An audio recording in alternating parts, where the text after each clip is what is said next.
السلام عليكم ورحمة الله وبركاته. شلونكم حبايبي؟ إن شاء الله الكل يكون بخير. رجعنا لكم بفيديو جديد إن شاء الله يعجبكم وينال رضاكم. هنا طلبت من أبو أفنان، قلت له أريد أروح للمشاتل، محتاجة تراب للنبتات مالتنا اللي هو البتموس.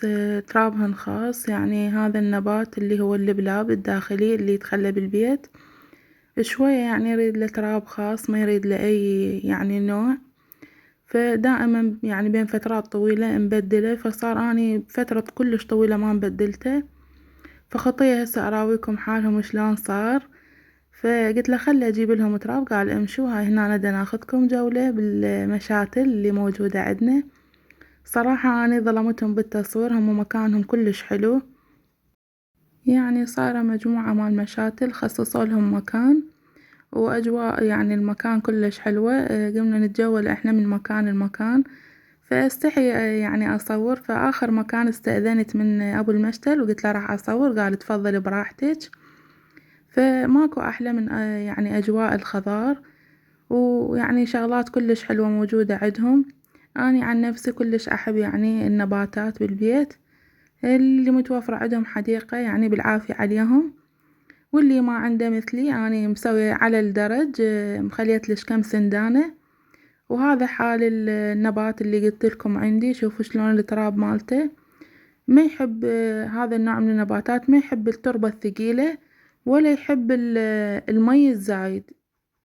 رغم ما هذا النبات سبحان الله، يعني من نريد نجذره بالمي يعني يبقى فترة طويلة، بس بالزراعة ما يحب من يكون بالتربة، ما يحب التربة الثقيلة. هذا التربة الخاصة بيه اللي هي البتموس، يجي جاهز بي يعني السماد وهم يعني خابطيها. فقال لي ابو المشتل خلي فلين وياه يعني بداخل السندانة. فاني بلشت على تعليماته، خليت بهالطريقة هذه. يقول هذا المي يعني يصفى باخر السندانة، ويبقى بس التراب يعني مرطوب رطوبة خفيفة. بديت اجذرهم بهالشكل هذا، ازرعهم العفو، ادخل الجذور بهالشكل هذا واخليه بصورة خفيفة، ما اضغط التراب على مود لا يكون ثقيل عليه.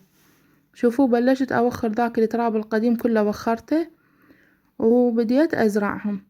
وهسه اراويكم شكلهم من بعد ما يعني كملت زراعتهم. هاي اني خليت الفيديو هذا اسبوع، قلت اشوف النتيجة مالت الزراعة مالتهم شلون، يعني استجابوا للتربة او لا راح يموتون. فالحمد لله والشكر، يعني بلشنا من مثل ما تشوفون قدامكم، يعني رجعا عاشن. انا كلش احب النباتات قلت لكم، فانقهرت من شفتهم بهالشكل هذا. وصار لهم فترة كلش طويلة عندي، تقريبا بالثلاث سنوات هن موجودات عندي، او سنتين العفو. المهم يعني فترة طويلة، فكلش يعني احبهم. فمن شفتهم بلشوا بهالشكل هذا واني ملتهية عنهم، فقلت له لابو افنان اريد لهم تراب. فقال يلا امشوا، راودكم بداية الفيديو وين رحنا. بلشت هم افتت من التراب القديم، لان تعرفون هم يبقى بيه سماد، وهذا اخذت من عنده قليل النظيف النظيف. لان صراحة عندي سندانة صايرة شلون يعني مكان خاص للنمل، فذاك التراب القديم مالتها كله يعني ذبيته تخلصت من عنده.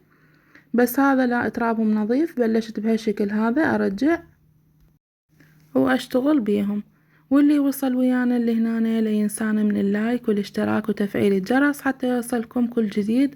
صراحة اكو يعني دا يقولولي انه مدى توصلنا اشعار منك من قناتك. فقلت لهم من هسه انا علقت لهم، قلت لهم الغوا الاشتراك ورجعوا اشتركوا من جدة وجديد.